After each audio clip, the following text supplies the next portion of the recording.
Welcome. And as we talk about security, sabi natin, security is a financial instrument that can be traded in an exchange. Now, other example of securities are equity securities, debt securities, and of course, other derivatives. Today, we're going to be talking about stock market indices or yung index.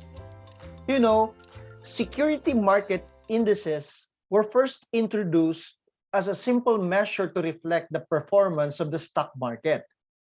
Since then, security market indices have evolved into important multi-purpose tools that help investors track the performance of various security markets. Nag-estimate siya ng risk and evaluate the performance of investment managers. They also form the basis for new investment products. Now, index, or in Latin indic or index, from indicare to indicate, which means an indicator or sign or measure of something. Okay, yung index ginagamit natin sa stock market. An index is a market security. Index represents a given market. So nire-represent niya ang isang market or market segment or asset class. These are constructed as a portfolio or marketable securities. Ginagamit din siya as benchmark to gauge the movement and performance of market segments. It is used as a basis of evaluating the investor's portfolio. Now, yung index, this is very important because it is treated as a barometer of an economy, or para siyang mini-mirror yung ekonomiya ng isang nation, as a relative changes of taking place in a various economic indicators like GDP, export, prices, etc. Now, alam nyo, yung stock market index, kinukompute din yan. Paano ka nakakapasok sa stock market index? Pag-uusapan natin yan ngayon. There are other types of computation or pagkukompute ng stock market index. Number one is market value weighted method, also called as a capitalization weighted index.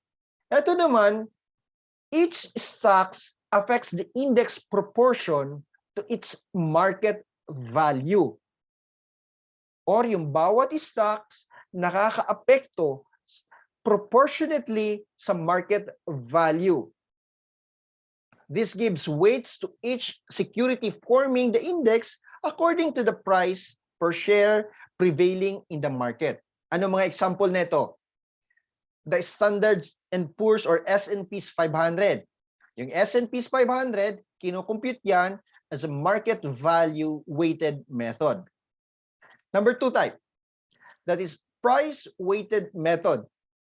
This is an index in which the member companies are weighted in proportion to their price per share, rather than the number of shares outstanding or market capitalization or other factors. Anong example nito? Dow Jones Industrial Average or DJIA or Dow Jones. This is kinukompute siya as a price weighted index. Number three, equal weight method. Ito naman na proportional measures that gives same importance to its stocks regardless of a company size. So, pantay-pantay sila or fair. Contrast with the weighting by market capitalization, which is more commonly used, which is dito nga binibigyan ng equal importance. Maliit ka man or blue chips ka man, same lang. The concept gained interest due to historical performance of small cap stocks and emergence of several exchange-traded funds or ETFs. Now, pag-usapan natin yung PSEI or Philippine Stock Exchange Index. Sa atin, dito sa Pilipinas, yung index natin is composed of a fixed basket of 30 companies whose selection is based on specific criteria. Maya, pag-uusapan natin yon. This provides a snapshot of the market's overall condition, engaging the changes in the market prices of selected companies. At meron siyang 6 sub-indices, which provides a useful measure of sectoral performance. Ano-ano yung mga sectors sa PSEI? That is financial index or sa financial sector, industrial index, holding firms index, property index, services index, and lastly, mining and oil index. So that's 6 sectors or industries. Ngayon, the selection of these companies is based on a specific set of criteria. Under the revised policy on index management, companies should meet 3 criteria para makapasok nga siya sa index or sa PSEI.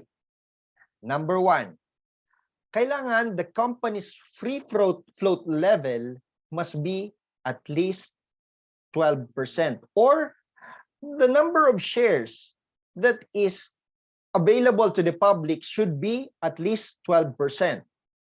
Number 2, the company is ranked among the top 25% or nasa 25% ka in terms of median daily value of 9 out of 12 month period in a review.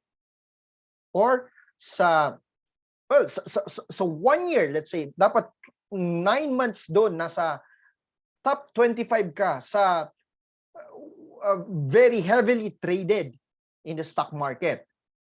And lastly, number 3, you should rank at the top 30 qualified companies based on full market capitalization.